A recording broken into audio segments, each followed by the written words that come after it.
Filmmaking at its core utilizes a plethora of storytelling tools to keep us, the audience, engaged, excited, and coming back for more. They range from traditional narrative beats like an exciting incident and climaxes, to nonlinear storytelling to visual cues. However, one of the most polarizing to this day is the twist.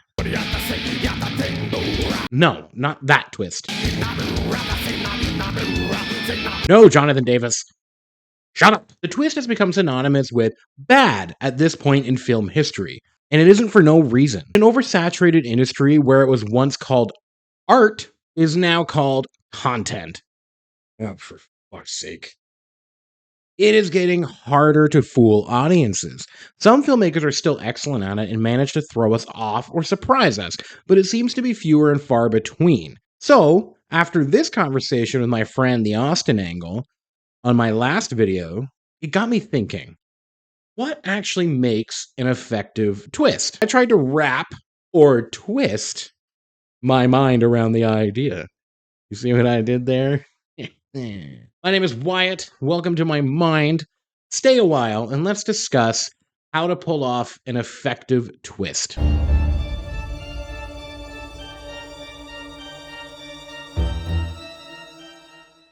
When I decided to take this on, my first task was to go over some of the most popular twists in cinema. Now, popular doesn't necessarily mean good either. There are some very poor, piece of shit, terrible, fucking awful. What I learned going through these is there are a few different kinds of twists in movies. I narrowed it down to 4. First and most notable is the twist ending. The most popular of movie twists, the one that has left a sour taste in the mouths of audiences for decades. The one that either completely destroys a movie or elevates it to a new height. Over decades of cinema, people have come to expect an ending twist, and usually try to guess it from the opening credits, if not the trailer. Bitch, can we, stop doing that? It really takes the whole fucking fun out of the whole thing. My wife is, terrible for this. We're barely through the first 5 minutes, and she's like, that guy did it. There was a time where these finale twists seemingly came out of nowhere. The ending twist exists to shock both the audience and the hero of the story. A third act surprise that leaves the audience saying, no way! If done correctly, the twist can warrant a rewatch immediately after, resulting in an entirely different experience. It makes us go back through everything we just watched, wondering what we missed, what were the clues, and feeling like the movie outsmarted us. And that's a good thing! A magic show is so much better when you can't figure out how the trick actually happened. Some of these movies, like Seven, The Usual Suspects, Fight Club, actually gained more notoriety due to their final twists. More on that later, though. Next and less prominent is the midpoint twist. This is when the movie does a complete 180, often bending genres at about the halfway point. It isn't as much shocking as it is thrilling, because you still have an hour in this new world you just entered. In the right hands, it could feel like a 2-in-1 movie-going experience. Think From Dusk Till Dawn becoming a vampire movie in the last third out of nowhere. Later replicated in Sinners. To be fair, Sinners does foreshadow the vampire thing a little bit, wherein From Dusk Till Dawn it's just like vampires. Sometimes the midpoint twist isn't totally thrusting you into a new world as much as a new perspective. Think A Place Beyond Pines. Switching the Bradley Cooper story after Gosling dies. A more famous example of this would actually be Alien. You watch it now, and sure, it's not shocking that Ripley is our hero. But nobody sitting in that theater in 1979 thought Tom Skerritt was dying halfway through and Sigourney was taking over. Nobody thought that. The third and probably least used twist is the opening act twist. I hesitate to call this one a twist when it comes so early, but it's equally memorable. This twist usually works best in a sequel, diverting from an expectation from the predecessor, but sometimes it works on a standalone. Again, hesitate to call it a twist.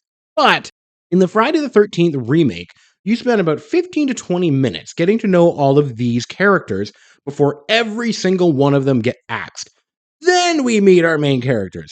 Same can be said about Reservoir Dogs, a heist movie with no heist. Right after the opening credits, we jump to post-heist. The number one example of this, though, ironically, is the one that started this whole video for me, is Terminator 2. If you are fresh off The Terminator and you go into T2 blind, the movie sets up the best opening act twist of all time. Up until the shootout at the mall, you entirely believe that Robert Patrick is a human being, a new soldier from the future to protect John. But no, had to spoil it in the fucking trailers. Finally, and briefly, the last type is almost an honorable mention, but it's what I'm calling the continuous twist. Or it's just when twists sort of happen throughout the movie. Okay? I specifically wanted to highlight Zachary Krager on this, as he is 2 for 2 now for movies that you don't have a sweet fucking clue what's going to happen until it's over, i.e., Barbarian. It completely sets up Bill Skarsgård is probably going to be the serial killer. There's another guy in your Airbnb with the same booking. That alone makes a good horror movie. But nope. Now there's a secret tunnel underneath. Then fucking Pennywise gets got by elderly Marilyn Manson in those tunnels. Then we just cut to non-advertised Justin Long, which is my favorite Justin Long, might I say. Then we get this whole bit of fuck all that with the suburban flashback. Then, oh, he's still alive. Every other scene of this movie brings a new surprise element. It's actually kind of insane. I saw this alone in theaters, and that's how everybody should have seen it. So, with those 4 types of twists, how exactly do strong filmmakers pull them off? Well, plot twist, I've narrowed it down to 4 key steps. First, the twist needs to be unexpected. This sounds extraordinarily obvious, but really, the next 3 do not matter if you fuck up this first one. Audiences are ironically getting dumber and smarter at the same time. It takes less to entertain, but more to surprise. We have seen so much at this point that we've become numb to so many things. Pulling this off is literally impossible for 100% of the audience. But if you can even fool 50% of your audience, that is a massive win. It also lends to an excellent conversation after the movie about who saw that coming and their theories. And if your twist is so painfully obvious and expected from the beginning, well, everything just falls flat. Even if the movie's good, the viewer can't escape that, well, I saw that coming feeling, and it leaves a sour taste in your mouth after the movie's over. It still affects how we talk about the movie's twist later. Trailers aside, Apex recently came out and had the most obvious bait and switch I've seen in a hot minute. How does one make a twist unexpected? Let's get to number 2. Second, the twist must have purpose. That's right. What is more frustrating than a twist that is just there to have a twist? In the quest to be unexpected, a lot of studio movies will throw something in, anything at all, to have the gotcha. I didn't find a major culprit for this. Liken it to the gimmick of the killer coming back in slasher movies. This has become so much more of just a staple now that it's barely a twist anymore. When it was initially done in the 70s, it added another scare. It added another layer to the lore of the villain. Now it's so frequently done, it's just a cheap gag. Not to beat a dead horse, but a good twist should service the story, or the arc of a character, which makes the gotcha better. Like The Sixth Sense. The big gotcha in that is actually a huge character moment for Bruce Willis, not just the audience. The T-800 being a hero, again, shocks the audience, but also John. It changes everything he thought he knew. Everything Sarah had prepared him for while raising the stakes for us. We are in uncharted territory with the T-1000. On the opposite side of this, which inspired this entire video, is 10 Cloverfield Lane. The movie does a good job at keeping you on your toes, wondering if John Goodman is a crazy kidnapper man, or he's correct. By the first ending, it seems he's just a crazy kidnapper man. But then we get a tacked on alien attack scene. The crazy man wasn't crazy. Sort of. It doesn't feel organic when the reveal is revealed. Which leads me to number 3. The twist should feel organic. Carrying on a 10 Cloverfield Lane, your big twist can be as wacky and out there as you want, but it should feel organic. It should live within the established rules of the world. It should fit into the tone of the rest of the movie. I have issue with the 2 ending movies where the pacing is going really well and you lead to what feels like a climax, you have a breath, you think you're going to the finale, and then boom, another tacked on scene. That's not even satisfying. Not to say this can't be done well, but in 10 Cloverfield Lane, it just feels cheap. And like it was tacked on later as an afterthought. You know why? The title. Like fully because of the title. Nothing about this movie feels like it belongs to Cloverfield until the ending. I would not be surprised if the original script for this movie had nothing to do with aliens or Cloverfield, but then they thought, how could we market this? It was a no-win scenario. Because if you change the title, cut the ending, it's a great thriller about a doomsday prepper, but probably makes a little less money. The other side of that coin is you name it 10 Cloverfield Lane, then we actually fucking expect aliens, or we feel duped.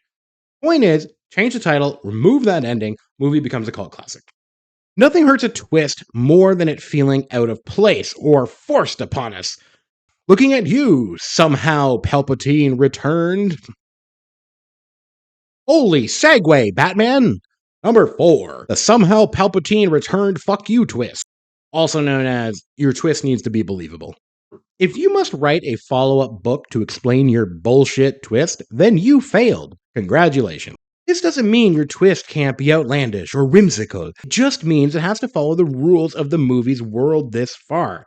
Saying our spy has confirmed the worst by somehow Palpatine has returned, just accept it, breaks literally every single rule I just prior mentioned, except it's unexpected. Unexpected because it makes no goddamn sense. It's only fan service. It does nothing for the plot. It is forced through off-screen exposition. It undoes everything that the movie before did. There is another offender of this in Rise of Skywalker that follows the guidelines a bit more, except believability. The moment where Finn and Poe find out General Hux is the Resistance spy. Huh? What? Like, what? Sure, it's semi-organic, not well done, but semi in the sense the movie is talking about a spy existing. It serves the purpose of saving our heroes, kind of, and revealing the mystery that the movie did present to us earlier. And I'm not saying it does any of these things well, okay? But it's making as bare minimum Deadpool effort as possible. But in no way is this believable. You're saying this guy... Remember this as the last day of the Republic! ...is the Resistance spy. It honestly feels like an SNL sketch. It is so unfathomable. Also has zero payoff because he dies minutes later. Now, I've been harping a lot on the failures of these 4 essential tips, but that's because there's a specific movie I wanted to talk about that I think does all 4 of these things exceptionally well, in my opinion. One of my all-time favorite twist endings, and of course, there are multiple honorable mentions that I have shown throughout the course of this video, but a recent example that I absolutely love, Bugonia. I saw this alone in a theater last year with minimal prep, and I loved every fucking second of it. I was enthralled with the masterclass in acting and writing, the artistic visual storytelling, the comedy amongst the darkness. Spoilers from here on. Sitting there the whole time praying that Emma Stone was an alien and Jesse Plemons was right. The whole time. The only thing that could make this more epic, more outstanding, is having the balls to go for gold with the ending. Imagine Plemons was right. How bonkers would that be? And then he was. I was smiling ear to ear during this wild finale. The grotesque beauty of the final montage is eerie and hilarious. It completely masters all of the above. It is entirely unexpected, except for the fact that you might jokingly think, dude, imagine he's right. It feels entirely organic to the world, the raw, the gritty, the bizarreness. Is that a word? Bizarreness? Completely serves the story and the audience, leaving us with an unforgettable ending, but also properly tying a bow. Because what was the alternative? Clemens blows up and Emma Stone goes back to her normal life and likely therapy? How boring. This would have made an otherwise intelligent drama feel generic. The ending not only subverts expectation, but it also demands a rewatch and leaves you feeling icky. Like in a good way. What is Bugonia without that twist? Well, it's a completely fine dark thriller. What is it with the twist? You know, it's nominated for Best Picture this year. Sorry if this video felt long or repetitive. I have a lot of feelings. What do you guys think? What makes a good twist? Do you agree with me or disagree with me? I know I'm going to get a lot of negative feedback probably on the Begonia thing. I thought the movie was popular, but lately I see a lot of hate comments for Begonia. What do you think is the best twist of all time? What do you think is a really bad twist? I personally love Begonia. I stand where I stand. I'll die on the hill. I think it was a masterpiece. Thanks for watching, guys. Thanks for stepping in my mind. I hope you had fun. Like and subscribe for more. Hoping to keep these up at a more frequent rate. Thank you very much, guys.